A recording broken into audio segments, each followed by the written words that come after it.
All right, hello and welcome back. Brett here with Clickmill.co.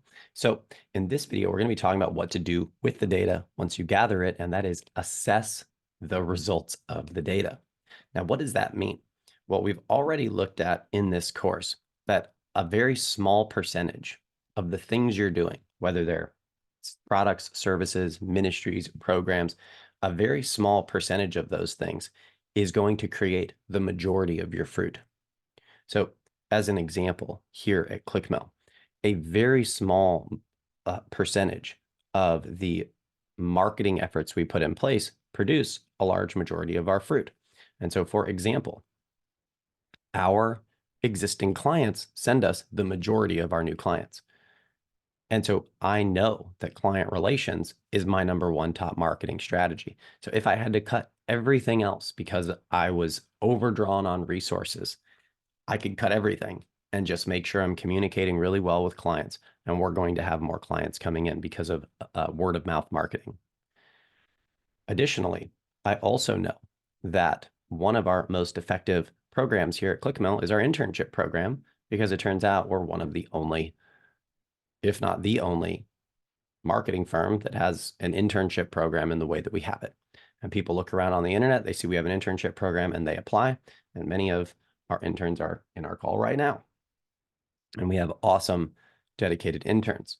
And so if I was going to assess a fruitful element or area of Clickmill, I would say client relations and the internship sign-up program is two of our most effective programs. Now, if I had to cut then, and I had to cut back on resource expenditures, those two would be kept. And other things would go. Because if I'm looking at that one attempt to market services to Christian counselors 3 years ago, and no Christian counselor ever came in through this program, and it's shown no promise, and there's no data to say that it could produce promise, even though we tried to optimize it, we're just going to cut that. Go delete those pages, and we're going to stop looking into them. We already gave that a good go, and there's no data to say otherwise, so it's going to get cut. And now we're keeping the things that are producing fruit, and we're eliminating all of the things that are not producing fruit. So in the data, we are assessing the results for fruitfulness, and then we are cutting the things that the data does not support as leading to increases or growth in the ministry or business. So this accomplishes two things. Firstly, maybe three things. You save resources. So you do less things, you spend less resources. You're spending less time going after so many things. You are then able to take the resources you save and just put them into the few things that are working, which is much more efficient because now you have to focus on less things. You're not juggling so many things in your mind and trying to keep track of all this stuff.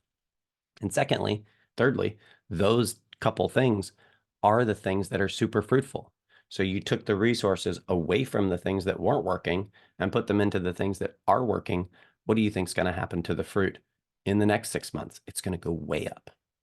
So we're doing less things and we're setting ourselves up for an exponentially large harvest of good things and growth coming into our business or our ministry. So this is assessing the results of the feedback and cutting and pruning the costs associated with anything that doesn't work after a fair trial period.